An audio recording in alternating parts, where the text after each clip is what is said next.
बिस्मिल्लाहिर्रहमानिर्रहीम। अस्सलाम वालेकुम दोस्तों, उम्मीद करता हूँ मैं आप सब लोग खैरियत से होंगे। बहुत से लोग जो है वो अपने पेट को लेके, अपने माइंड को लेके बहुत ज़्यादा परेशान हो रहे हैं। बहुत सी चीज़ों को जो है वो ट्राई कर रहे हैं।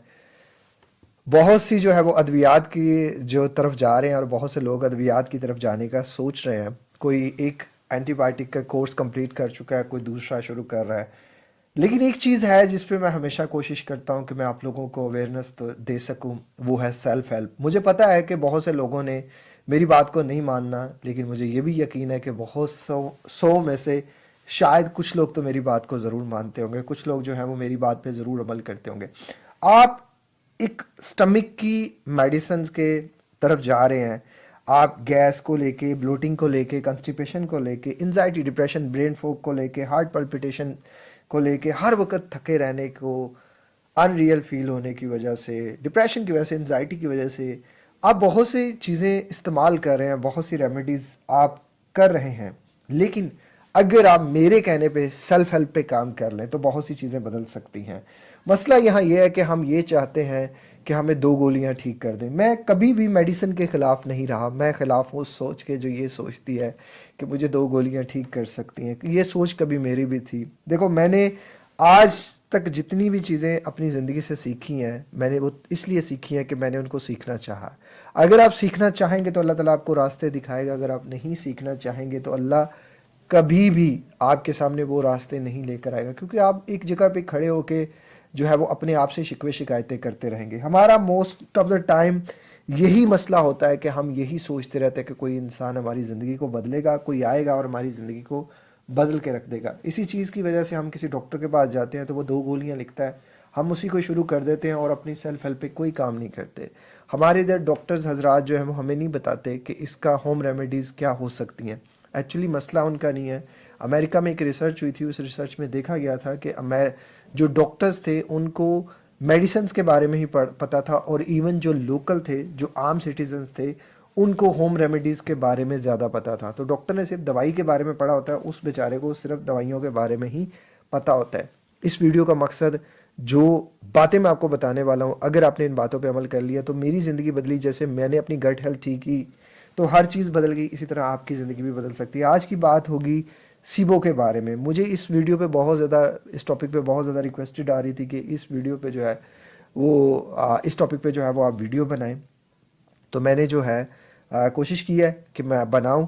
और मेरी जब मैं ये वीडियो के लिए कंटेंट रिसर्च कर रहा था, सारी चीज़ें कर रहा था, तो बात वही आ रही थी कि ये बहुत सी बातें मैं आपको बहुत पहले भी बता चुका हूँ, लेकिन फिर भी हमें इन चीज़ों को समझने की और सोचने की बड़ी ज़रूरत है कि हमारी प्रॉब्लम हमारे गट हेल्थ की वजह से हो रही है या हमारे माइंड हेल्थ की वजह से हो रही है, हमारी मेंटल हेल्थ की वजह से हो रही है। मेजोरिटी केसेस में हमारा गट ज़्यादा जो है वो इसमें अमल दखल हो रहा है। स्मॉल इंटेस्टिनल बैक्टीरियल ओवरग्रोथ, जिसे सीबो कहा जाता है, बेसिकली ये एक तरह की आपकी बैक्टीरिया की ओवरग्रोथ होती है, जो कुदरती तौर पर वैसे तो लार्ज इंटेस्टाइन में, बड़ी आंत में होनी चाहिए, लेकिन ये जो है वो वहाँ से माइग्रेट करके, वहाँ से मूव होकर जो है ना, वो आपकी स्मॉल इंटेस्टाइन में, छोटी आंत में आ जाते हैं। बेसिकली छोटी जो स्मॉल इंटेस्टाइन होती है, छोटी आंत होती है, उसका काम क्या होता है, वो बैक्टीरियल फ्री होनी चाहिए, उधर कोई बैक्टीरिया नहीं होना चाहिए। क्यों? क्योंकि वहाँ जो है वो डाइजेशन का काम होता है, न्यूट्रिएंट्स एब्जॉर्प्शन का काम होता है, एंजाइम्स का काम होता है। तो इसलिए जब वहाँ ये बैक्टीरिया आ जाते हैं तो वहाँ फर्मेंटेशन स्टार्ट हो जाती है, गैस बनता है, ब्लोटिंग आपको होती है, आपकी इन्फ्लेमेशंस पैदा होती हैं, और गट मोर्टेलिटी जो है वो स्लो हो जाती है, और फिर जो आपका गट ब्रेन है वो डिस्टर्ब हो जाता है। फिर कॉन्स्टिपेशन होगी, डायरिया होगा, ब्लोटिंग होगी, और बिला वजह एंजाइटी होगी, दिल की धड़कन बहुत ज़्यादा तेज़ रहेगी, बगैर किसी रीज़न के आपको जो है वो हार्मोनल इम्बैलेंसेस हो सकते हैं। इवन आपकी जो 95% तक जो ये सिम्टम्स होते हैं, लोग इनको इग्नोर करते रहे, फिर जाके ये चीज़ें जो हैं वो आपको बहुत ज़्यादा तंग करती हैं। अगर आपको ये चीज़ें तंग कर रही हैं, कुछ ऐसे सिम्टम्स हैं जो मैं आपको बताने वाला हूँ, आप फ़ौरन से पहले जो है इसके होम रेमेडीज़ के ऊपर काम करें, जो कि मैं आगे जाके आपको बताता हूँ। सबसे पहला काम, जब आप सुबह उठते हैं, उठते साथ ही अगर आपका पेट जो है वो फूला हुआ महसूस होता है, अगर आप गंदम खाते हैं, दूध पीते हैं, या चावल या रोटी, इस तरह की चीज़ इस्तेमाल करते हैं, तो आपको बहुत ज़्यादा गैस बनती है। दिन भर आप बिना वजह जो है वो एंजाइटी में रहते हैं, सांस जो है वो आपको ठीक से नहीं आता, ऊपर रहता है, शैलो ब्रीदिंग होती है आपको। आपको अचानक पल्पिटेशन स्टार्ट हो जाती है, आपको ब्रेन फॉग होना शुरू हो जाता है, आपको कॉन्स्टिपेशन बहुत ज़्यादा रहती है। आप उसके लिए बहुत सी जो है वो मेडिसिन भी इस्तेमाल करते हैं, लेकिन कुछ भी ठीक नहीं होता। आपकी जो गट मोर्टेलिटी है, आपका जो मूड है वो लो रहता है या इरिटेटिंग रहता है। तो इसके ऊपर एक स्टडी है, वो स्टडी बताती है 2018 की स्टैनफोर्ड यूनिवर्सिटी की रिसर्च है कि सीबो वाले लोगों में, जिन लोगों में ये सिम्टम्स पाए जाते हैं, उनमें एंजाइटी का जो लेवल होता है वो 65% तक हायर होता है आम इंसान के निस्बत। एंजाइटी हर बार जो है वो आपका मेंटल इशू नहीं होता, बहुत से केसेस में ये आपके डाइजेस्टिव जो है ना वो प्रॉब्लम्स की वजह से होता है। इवन मैं खुद भी, मेरे केस में भी ये डाइजेस्टिव इश्यूज की वजह से था। सीबो का जो सबसे बड़ा जो चीज़ ये कॉज करती है, क्रिएट करती है, उसमें जो सबसे, जिसे आप ख़तरनाक किस्म की चीज़ कह सकते हैं, वो ये होता है कि गट मोर्टेलिटी को स्लो कर देती है। गट मोर्टेलिटी स्लो होने की वजह से प्रॉब्लम जो है वो ज़्यादा क्रिएट होती है। जब आपका डाइजेस्टिव सिस्टम खाना डाउनवर्ड मूव नहीं करता तो ये बैक्टीरिया जो है ये एक्यूमुलेट हो जाते हैं। इसको आप, बहुत से फैक्टर्स हैं इसके, चंद एक मैं आपको बताना चाहता हूँ, और ये वो फैक्टर्स हैं जो मैं समझता हूँ कि अगर आप इन फैक्टर्स के ऊपर काम करते हैं तो जब आपको प्रॉब्लम के कॉजेज़ का पता चल जाता है तो आप प्रॉब्लम फिक्स भी कर लेते हैं। सबसे पहली चीज़ ये है कि हमारा हर वक्त स्ट्रेस में रहना, नेगेटिव सोचते रहना, और मेजोरिटी में लोगों का यही मसला है कि बहुत ज़्यादा नेगेटिव सोचते रहते हैं, बहुत ज़्यादा बुरा सोचते रहते हैं। बुरे खाने से ज़्यादा बुरा सोचना हम पे इम्पैक्ट डालता है कुछ केसेस में। अब ये बात है कि क्रॉनिक जो स्ट्रेस होते हैं वो वेगस नर्व को वीक कर देते हैं, स्लो कर देते हैं, उसकी गट मोर्टेलिटी को जो है, गट मोर्टेलिटी जो है वो उससे स्लो हो जाती है, तो बैक्टीरिया जो होते हैं वहाँ स्टक हो जाते हैं। इवन स्टडी बताती है कि हार्वर्ड मेडिकल स्कूल की जो रिसर्च है, स्टडी है, वो बताती है कि स्ट्रेस जो होता है वो आपकी डाइजेशन को 30 to 40% स्लो कर देता है। फिर दूसरी चीज़, हमारे इधर एंटीबायोटिक्स का अननेसेसरली जो है ना वो इस्तेमाल है, रिपीटेटेड एंटीबायोटिक्स गट के जो है ना वो बैक्टीरिया को वाइप कर देती है, यानी कि उनको ख़त्म कर देती है, अच्छों के साथ साथ बुरों को, बुरों के साथ साथ अच्छे को भी। तो बैड बैक्टीरिया जो होते हैं फिर उसके पास ज़्यादा तेज़ी से फास्ट होते हैं, फास्ट ग्रो होते हैं। तीसरी चीज़ इसमें जो बात आती है वो फूड पॉइजनिंग की है। अगर आपको एक फूड पॉइजनिंग होती है तो एक फूड पॉइजनिंग का जो एपिसोड होता है, ये आपके 500% तक जो सीबो होने के चांस है उसको ज़्यादा बढ़ा देता है। फिर बात आती है शुगर और रिफाइंड कार्ब्स की। ये बैक्टीरिया का फेवरेट फूड होता है, जो कि हम बहुत शौक से बाहर से समोसे पकौड़े, fast food, pizza, burger, shawarma और बोतलें और ये सारी चीज़ें खाते हैं। तो ये केक और ये पेस्ट्रीज, ये सब आपको, ये सब क्या कर रही होती हैं, आपके जो है वो बैक्टीरिया का ये फेवरेट फूड है। तो बुरे बैक्टीरिया जितने ज़्यादा हो जाएंगे, बुरे बैक्टीरिया अच्छे बैक्टीरिया को ग्रो नहीं होने देंगे, उनको ज़्यादा नहीं होने देंगे, तो फिर वो गट डिस्बायोसिस हो जाएगा। गट डिस्बायोसिस पे मेरी एक वीडियो बनी है, आप डिटेल के लिए वो ज़रूर देख सकते हैं। फिर आती है बात स्टमिक एसिड। अगर स्टमिक में एसिड लेवल लो हो जाएगा तो बैक्टीरिया जो होते हैं वो अपर इंटेस्टाइन तक पहुंच जाते हैं और वहां जाके ये जो है वो ग्रो हो जाते हैं, जिसकी वजह से जो है ये प्रॉब्लम मज़ीद बढ़ जाती है। इसमें छठे नंबर पे जो एक बहुत बड़ा फैक्टर है वो है डायबिटिक होना, किसी इंसान का प्री डायबिटिक होना और हाइपोथायरॉयड हो जाना। जब मेरा HbA1c जो है वो 6.4 पे था तो मैं बहुत सी चीज़ों को, बहुत ज़्यादा स्टमक के इश्यूज़ को जो है ना वो एक्सपीरियंस कर रहा था। तो गट ब्रेन एक्सिस क्या कहता है, अगर हमारा ये ख़राब तो ये ख़राब होगा, और अगर ये ख़राब तो ये ख़राब, क्योंकि ये दोनों एक दूसरे से कनेक्टेड हैं। इनको कनेक्ट करती है वेगस नर्व, और वेगस नर्व से ये एक दूसरे को सिग्नल भेजते रहते हैं। इन्फ्लेमेशंस जो होती हैं, इन सिग्नल के जो ब्रेन तक जो जाते हैं, इनको डेंजर्स के सिग्नल की में कन्वर्ट कर देती हैं। इन्फ्लेमेशंस ब्रेन को ये सिग्नल देती हैं कि कोई ख़तरा है, कोई ख़तरा है। उससे हमें एंजाइटी फील होती है, माइंड जो है वो ओवर थिंकिंग करता है, नेगेटिव थिंकिंग करता है, हमें पैनिक अटैक्स होते हैं, हमारा कॉर्टिसोल लेवल जो है वो हाई हो जाता है, सेरोटोनिन जो मोस्टली हमारे गट में बनता है वो लो हो जाता है। इवन स्टडी ये मानती है 2017 की कि सीबो पेशेंट्स में जो है वो सिग्निफिकेंटली जो है ना वो सेरोटोनिन का लो लेवल होता है, जिसकी वजह से उनको एंजाइटी और स्लीप के जो है ना वो बहुत से प्रॉब्लम्स हो सकते हैं। अगर आपका पेट बिगड़ा तो आपका दिमाग बिगड़ा, इन दोनों का जो है वो कनेक्शन है। अब इस चीज़ को लेके एक तरफ आप बुरा खाना खा रहे हैं, एक तरफ आपकी गट हेल्थ ठीक नहीं है, और आप माइंड प्रोग्रामिंग पे काम कर रहे हैं। आप मुझे कहते हैं कि जी आपकी वीडियोस देख के चीज़ें ठीक करने की कोशिश करते हैं, ठीक नहीं हो रही, तो कहीं आपके पेट में बुरे बैक्टीरिया की तादाद ज़्यादा तो नहीं है। आपको अंडरस्टैंड करना है। अब अगर किसी के पेट में भी, किसी के गट की भी हेल्थ ठीक नहीं है, तो कुछ मैं चीज़ें आपको बताना चाहता हूँ, अगर आप इन चीज़ों पे काम करते हैं तो ये वो चीज़ें हैं यार जिनकी कोई कीमत नहीं है, जिनके कोई पैसे नहीं लगने।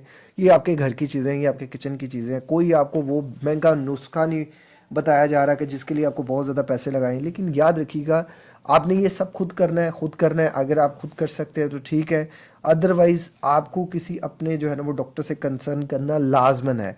ऐसे नहीं है कि आप चीज़ें ख़राब करते रहें, चीज़ें अगर ठीक नहीं हो रही तो चीज़ें फिर ख़राब होती हैं। सबसे पहली चीज़ ये है कि आपने 6 से 8 हफ्ते के लिए जो है ना कुछ चीज़ों को अपनी डाइट से निकाल देना है। पहली तो चीज़ आपने ये करनी है कि मेरी एक वीडियो देखनी है, don't don't feed your gut bad bacterias. उसके ऊपर मेरी एक डिटेल वीडियो बनी हुई है। और उसके बाद आप अपने अच्छे बैक्टीरिया को कैसे फास्ट ग्रो कर सकते हैं, दोनों पे वीडियो बनी हुई है। सबसे पहली चीज़ ये, आपको अगर दूध सूट नहीं कर रहा, दूध आपने बंद करना है। रोटी, white bread, beans, soft drinks, sugar और फास्ट फूड। उसके अलावा टू मच फ्रूट्स, बहुत ज़्यादा मीठे वाले फ्रूट्स भी नहीं खाने आपने कुछ अर्सा। अनियन और गार्लिक, ये जाके फर्मेंटेशन को हाई करते हैं। अब खाना क्या, आप अंडे खा सकते हैं, आप चिकन खा सकते हैं। लो फूड मैप में जो डाइट्स आती है वो डाइट आप ले सकते हैं। आप देसी घी खा सकते हैं, आप ऑलिव ऑयल खा सकते हैं, आप जो है वो लीमू वाले पानी का इस्तेमाल कर सकते हैं, आप जिंजर टी इस्तेमाल कर सकते हैं। और आप ऐसे जो है वो वाले फूड्स का इस्तेमाल करें, वो वाली चीज़ों का इस्तेमाल करें जो आपकी गट मोटालिटी को, गट की मूवमेंट को इम्प्रूव करें। उसके लिए जो है वो आप अदरक ले सकते हैं, आप लेमन ले सकते हैं, Apple cider vinegar. Apple cider vinegar जो है वो स्टमक की पीएच के लिए बहुत ज़्यादा ज़बरदस्त होता है। उसकी एसिडिक जो है वो उसको ज़्यादा जल्दी तरीके से करता है और अच्छे तरीके से करता है। लेकिन एप्पल साइडर विनीगर जब भी आपने लेना है वो विद मदर उसके लेना है। वो आपको थोड़ा सा रिसर्च करनी पड़ेगी, वो मेरे चैनल पे वीडियो बनी हुई है, वो आप देख सकते हैं। अजवाइन ले सकते हैं, अजवाइन इसमें बहुत ज़्यादा फ़ायदेमंद है। और गर्म पानी, आप इन सारी चीज़ों में से लेमन का कावा बना सकते हैं, आप जिंजर का कावा बना सकते हैं, आप अजवाइन का कावा बना सकते हैं। और एक चीज़ होती है ओरिगैनो, आप ओरिगैनो का भी जो है वो कावा बना सकते हैं। ओरिगैनो टी, जैसे आप सिंपल सी ये चीज़ें वो है कि आप नीम गर्म पानी में थोड़ी थोड़ी चीज़ें डाल दें, थोड़ा लेमन डाल लें तो वो लेमन टी बन जाएगी। और ये जिंजर टी बन जाएगी। इसी तरह ही बनती है, आपको बनानी आती होंगी। ये कोई सिंपल है, कोई इतनी ज़्यादा नहीं है। अब स्टडीज़ ये मानती है कि ओरिगैनो ऑयल जो होता है ना वो सीबो बैक्टीरिया को 55% तक रिड्यूस करता है। तो यार इससे ज़्यादा बेहतर चीज़ क्या है। अच्छा, सीबो के बारे में मुझसे बहुत ज़्यादा ये पूछा जाता है कि क्या इसमें एल्डरटेरी योगर्ट जो है वो इस्तेमाल करना चाहिए कि नहीं करना चाहिए। आप पहले इस बात को अंडरस्टैंड करें कि आपको समझना पड़ेगा कि हर इंसान का मिजाज अलग होता है, हर इंसान की तबीयत अलग होती है। कुछ लोग दही नहीं खा सकते, तो जो इंसान दही नहीं खा सकता या उसके मिजाज के अकॉर्डिंग नहीं है, उसमें फिर उसको ज़ीरा डाल के उसका मिजाज चेंज करना पड़ता है, वो एक अलग चीज़ें हैं। लेकिन एल रूटेरी योगर्ट का जो डाई ऑफ मैंने एक्सपीरियंस किया था वो बहुत ज़्यादा वर्स्ट था। तो उसके बाद से मैं इसकी ज़्यादा बात नहीं की, क्योंकि वो चीज़ बहुत ज़्यादा है। इवन मेरा ऑलमोस्ट 10 kg के करीब मेरा वेट लॉस हुआ था। तो एल रूटेरी योगर्ट से बेहतर है आप एहतियात करें। पहले स्टेप पे आप एहतियात करें। आपको एहतियात करके बहुत सी चीज़ें जो हैं वो बहुत बेहतर होती हुई नज़र आएंगी। बाकी बात यह है कि बहुत से डॉक्टर हजरात कहते हैं कि ये हमारे पेट में मिसिंग है, ये है, वो है। मैं इस बात पे एग्री भी हूँ, मिसिंग भी होगा। लेकिन आप अगर इस एक चीज़ को करने के बाद अगर आप समझते हैं कि मैं डाई ऑफ वो सारी चीज़ें मैं कर लूँगा, बर्दाश्त कर लूँगा, तो फिर आपको किसी और तरीके से इसको ले लेना चाहिए। इसको आप कोको मिल्क में बना सकते हैं, योगर्ट को आप किसी और, जिन लोगों को डेयरी नहीं सूट कर रही वो किसी और इसमें अल्टरनेटिव में बना सकते हैं। इन पहले 8 हफ्तों में आपने बड़ा सोच समझ कर चलना है। इन 8 हफ्तों में आप कोशिश ये करें कि आप अपनी डाइट के ऊपर ज़रा भी कॉम्प्रोमाइज़ ना करें। आप अपनी डाइट से फास्ट फूड निकाल दें, बाज़ारी खाने निकाल दें, वो बुरी चीज़ें निकाल दें जो आपको बुरा फील कराती हैं। इन 8 हफ्तों में आपने कोशिश ये करनी है कि आप 110% जो है ना वो स्टिक रहें। आप बुरे खाने की तरफ ना जाएं। खुदारा अंडरस्टैंड करें, आपका पहला जो है ना वो फर्स्ट प्रायोरिटी आपकी यही होनी चाहिए कि आप एहतियात करें और एहतियात से चीज़ों को ठीक करें। बिलीव मी, मैंने उन चीज़ों को बदलते हुए देखा है जिन चीज़ों को आप सोच भी नहीं सकते। एहतियात से वो चीज़ें बदल गई। सीबो का आप अगर इंटरनेट पे इलाज देखते हैं या आप मुख्तलिफ चीज़ें करते हैं तो बात वही लो फॉडमैप डाइट की तरफ आएगा। उससे पहले आप सब अगर मेरी एक बात को अंडरस्टैंड करते हैं या मेरी बात को के ऊपर रख के आप काम करते हैं, तो मैं आपको कहूँगा कि आप बुरे बैक्टीरिया को फीड करना बंद कर दें। जब तक आप बुरे बैक्टीरिया को फीड करना बंद नहीं करेंगे, खुदारा ये सोच छोड़ दें कि मुझे सीबो को लेके मुझे CIF को लेके मुझे जो है वो डिसबायोसिस को लेके, मुझे एच पॉइलरी को लेके, मुझे कोई दवाइयाँ खानी चाहिए, मुझे ये करना चाहिए, मुझे वो करना चाहिए, खुदारा एहतियात की तरफ आएँ। एहतियात वो दवाई है जिसका 110% रिजल्ट्स आते हैं। एहतियात वो चीज़ है जो आपकी ज़िंदगी बदल सकती है। लेकिन हमारा मसला ये है, हम ज़ुबान के चस्के को नहीं छोड़ते। इसी चीज़ की वजह से हम बहुत सी चीज़ों का जो है ना वो सामना करते हैं। हम 6 हफ्ते 8 हफ्ते आपने ज़रा भी बदपरहेज़ी नहीं करनी। मैं आपको सिंपल एक रूटीन बताता हूँ जो मैंने ज़िंदगी में, जिसने मेरी ज़िंदगी बदली है। आप इस रूटीन के तहत जो है वो चीज़ें कर सकते हैं।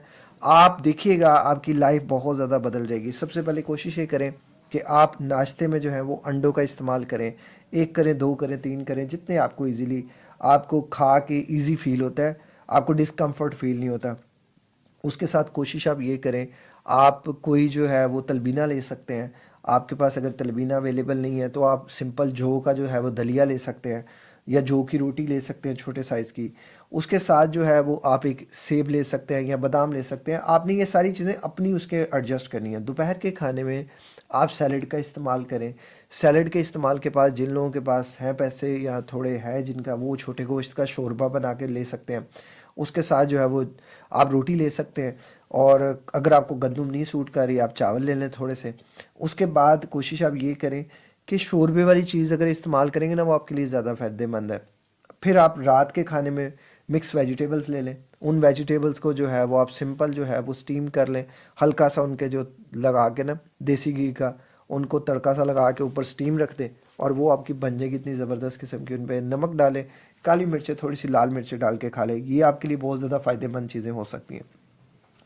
पानी का इस्तेमाल ज़्यादा करें। इस दौरान आपने लेमन टी का इस्तेमाल करना है, जिंजर टी का इस्तेमाल करना है। ख़ुद को पॉजिटिव रखना है, एंजाइटी और डिप्रेशन से बचना है, स्ट्रेस से बचना है। अपने आप को रिलैक्स रखने की कोशिश करनी है। अपने आप को पॉजिटिव रखें, चीज़ों को पॉजिटिव लेकर चलें। रोज़ाना रेगुलरली बेसिस पे वॉक करें, जिम करें, एक्सरसाइज करें, नमाज़ पढ़ें, कुरान पढ़ें। हर चीज़ में पॉजिटिविटी तलाशें और चीज़ों को बदलने की कोशिश करें। अपनी ज़िंदगी को बदलने की कोशिश करें। ये ज़िंदगी आपने बदलनी है, किसी और ने नहीं बदलनी। मेरा मेन मकसद यही होता है कि मैं आपको सेल्फ हेल्प पे चीज़ें ज़्यादा बताऊं। मैं जानता हूं कि जब आप सेल्फ हेल्प पे काम करते हैं ना, मुझे इतना पता है कि आज आपने अपनी ज़िंदगी से फास्ट फूड, ये बाज़ारी फूड 8-10 हफ्तों के लिए निकाल दिया ना, आप सोच भी नहीं सकते आपकी ज़िंदगी नेक्स्ट 2 मंथ्स बाद आपकी ज़िंदगी क्या होने वाली है। आपका वेट मेंटेन हो जाएगा, आपका पेट ठीक हो जाएगा, आपकी एंजाइटी डिप्रेशन ठीक हो जाएगी, आपकी रात की नींद ठीक हो जाएगी, आपका फूड मूड चेंज हो जाएगा, आपको gas, constipation, IBS, H pylori या इस तरह की कोई भी गट के इश्यूज़ हैं, गट डिस्बायोसिस है, ये सारी चीज़ें आपकी खुद ब खुद बेहतर होना शुरू हो जाएंगी। मैंने बहुत से लोगों को कोच करके देखा है यार, बहुत से लोग एच पाइलरी के लिए बड़ी दवाइयाँ खा रहे होते हैं, बड़े एंटीबायोटिक के कोर्सेज कर रहे होते हैं, लेकिन इसका मेन इलाज आपकी एहतियात है। आपकी गट के किसी भी इशू का इलाज, मेन इलाज उसकी एहतियात है। एहतियात नहीं करेंगे, जितने मर्जी आप एंटीबायोटिक के कोर्सेज कर लें, जितने मर्जी कर लें, स्टडीज़ आपके सामने हैं, ये सारी यही बता रही हैं कि गट को आप कभी भी एंटीबायोटिक के साथ रिप्लेस नहीं कर सकते। मतलब उस प्रॉब्लम को आप ये सोचें कि एंटीबायोटिक मुझे ठीक करेगी, एंटीबायोटिक आपको ठीक नहीं करती। आपने खुद खुद को ठीक करना होता है। एहतियात आपका सबसे पहले ये सोच होनी चाहिए, सबसे पहले ये अप्रोच होनी चाहिए कि मुझे एहतियात करनी है, मुझे एहतियात से अपनी ज़िंदगी को बदलना है। खुदारा अभी भी वक्त है, अमल करें, ज़िंदगी को बदलने की कोशिश करें। मत पड़ें यार इन उल्टी सीधी दवाइयों के चक्करों में, मत पड़े इन उल्टे सीधे नीम हकीम और ये डॉक्टरों और ये इन चक्करों में नहीं पड़ो यार। एहतियात करो, खाने पीने को बंद कर दो। बुरा खाना 6 सिर्फ 3 महीने के लिए बुरा खाना ज़िंदगी से, फास्ट फूड ज़िंदगी से निकाल दो। उसके बगैर कभी कभार एक दिन रख लो यार, कभी कभार एक दिन रखो, बड़ा है। हमने ये खाना हमारे लिए अच्छा नहीं है। आप अगर गाड़ी चलाते हैं तो उस गाड़ी में आप बुरा पेट्रोल डाल देंगे या गंदा इंजन ऑयल डाल देंगे या कुछ भी इस तरह का डाल देंगे, वो कब तक चलेगी? वो थोड़ी देर बाद बंद हो जाएगी ना। सेम आपकी ज़ात है यार। आप इस आपकी ज़ात भी तो एक गाड़ी है ना। अगर आप इसमें गंदा खाना डालते रहेंगे, एक वक्त आएगा ये जवाब दे देगी।